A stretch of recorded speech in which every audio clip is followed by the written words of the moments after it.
Class 10 chapter 1 सामाजिक विज्ञान बहुविकल्पीय प्रश्नोत्तर। क्वेश्चन नंबर पहला, किसने जर्मनी के एकीकरण की आधारशिला रखी? Napoleon Bonaparte. नेक्स्ट क्वेश्चन, किसे फ्रांस की क्रांति का अग्रदूत कहते हैं? रूसो को। सामाजिक उपबंध सोशल कॉन्ट्रैक्ट नामक पुस्तक का लेखक कौन है? रूसो। नेक्स्ट क्वेश्चन, विश्वकोश नामक ग्रंथ की रचना किसने की? डिडरो ने। नेक्स्ट क्वेश्चन, 1789 ईस्वी में फ्रांस की क्रांति के समय किसका शासन था? लुई 16वां। क्रांति के दौरान जन कल्याण के लिए सबसे अधिक काम किस समय हुआ? आतंकराज। फ्रांस की क्रांति में मुख्य भूमिका किस वर्ग की थी? तो मध्यम वर्ग। बैंक ऑफ फ्रांस की स्थापना किसने की? तो नेपोलियन बोनापार्ट। मानव और नागरिक अधिकारों की घोषणा किस सभा ने की? संविधान सभा। ऑस्ट्रिया के साथ प्रसा का युद्ध कब हुआ? 1866 ईस्वी में। प्रसा का ऑस्ट्रिया के साथ किस संधि के द्वारा युद्ध विराम हुआ? वियना संधि। फ्रांस और प्रसा का युद्ध कब हुआ? 1870 ईस्वी में। फ्रांस की क्रांति कब हुई थी? 1789 ईस्वी में। प्रथम स्टेट कौन होते थे? पादरी। मॉन्टेस्क्यू ने किस सिद्धांत का प्रतिपादन किया? अधिकार विभाजन। राष्ट्रवाद का प्रारंभ किस देश से हुआ? वह है फ्रांस। इटली का एकीकरण किसके नेतृत्व में किया गया है? तो जोसेपे गैरिबाल्डी। पुनर्जागरण युग का अभ्युदय किस देश में हुआ था? इटली में।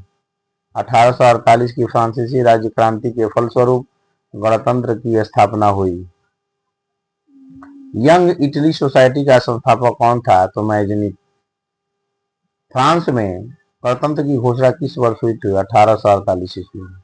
नेपोलियन का संबंध किस देश से था? फ्रांस।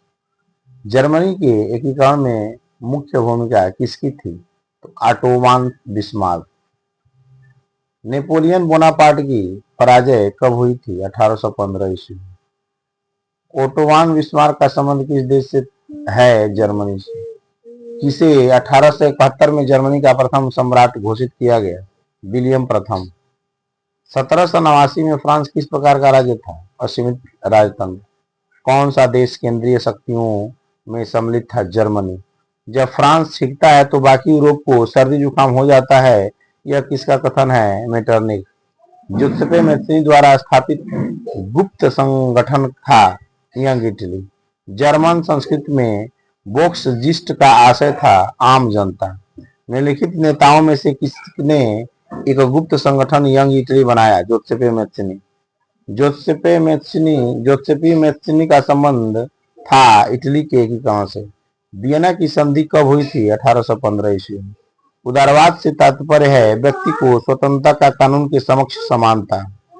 निरंकुशवाद का तात्पर्य है ऐसी शासन व्यवस्था जिसमें सत्ता पर किसी प्रकार का अंकुश न हो। निम्नलिखित में से किसे 1871 ईस्वी में जर्मनी का प्रथम सम्राट घोषित किया गया? कैसर विलियम प्रथम। निम्नलिखित में से कौन सा 1804 ईस्वी के नेपोलियन कोड में नहीं जोड़ा गया था? जन्म से प्राप्त विशेषण। 1789 ईस्वी में फ्रांस में राष्ट्रवाद की प्रथम अभिव्यक्ति का क्या परिणाम हुआ? फ्रांस की क्रांति।